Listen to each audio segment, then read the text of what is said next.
Morning guys. Ito, kape tayo. Masarap po guys ang magkape sa umaga. Nakakaalis ng stress. Saka lumalakas ang ating pakiramdam pag tayo umiinom ng kape sa umaga guys. Kape tayo guys oh. Sarap pa yung uminom ng kape ngayon. Medyo naulan-ulan kasi sa labas kaya masarap magkape ngayon. Ayan. Nakita nyo naman guys oh. Kapag tinimpla na tayo ng kape. Inom na tayo guys ng kape oh. Sarap. Sarap po guys ang magkape. Alam nyo lang. Ayan. Lumalakas po ang aking pakiramdam pag umiinom ako ng kape. Promise. Ayan oh. Tignan nyo naman. Nakikita nyo naman kung paano ako uminom ng kape. Diba? Yan.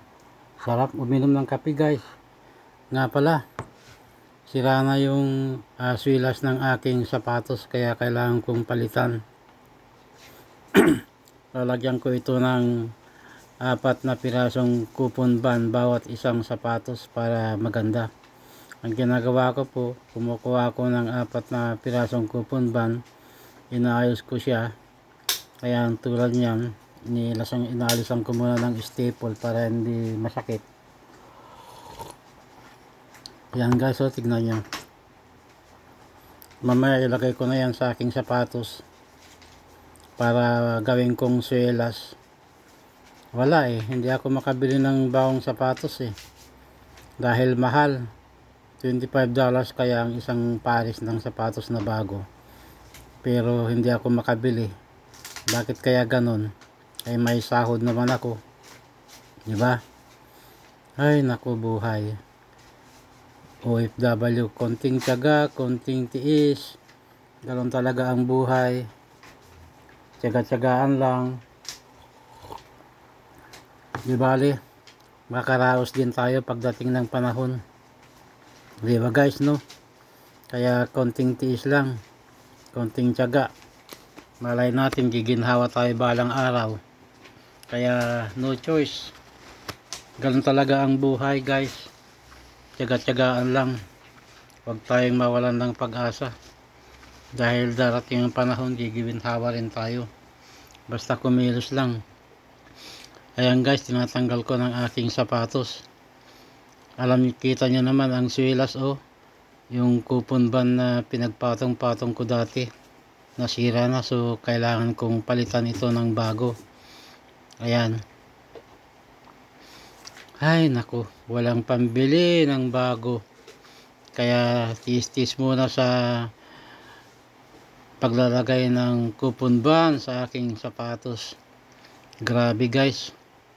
Grabe nang nangyayari sa mundo. Walang pambili ng sapatos pero mayroong maipadala sa Pilipinas. Mayroon lang silang makain ng pamilya ko sa Pilipinas. Kahit hindi na ako magkaroon ng bagong sapatos. Pag sirang-sira na talaga at hindi na kayang may suot, doon pa lang ako bibili ng bago. Diba guys no? Ganun talaga ang buhay. Tiyaga-tiyagaan lang. Diba? Ay naku, konting tiis, konting tiyaga, konting nilaga. Huwag tayong mawalan ng pag-asa. Tuloy lang ang laban natin sa hamon ng buhay. Diba guys? Ayan. Okay na. Mukhang bago na naman ang sapatos ko guys. Sarap pakinggan na bago. Grabe. Malang pambili ng bagong sapatos kaya pinapalitan na lang ng swilas ng coupon band. Pwede pa naman eh. Daanin na lang natin sa kape ang lahat guys para hindi tayo may stress. Diba? Ayan. Kape tayo. Kape. Good morning po sa inyong lahat guys. Thank you for watching.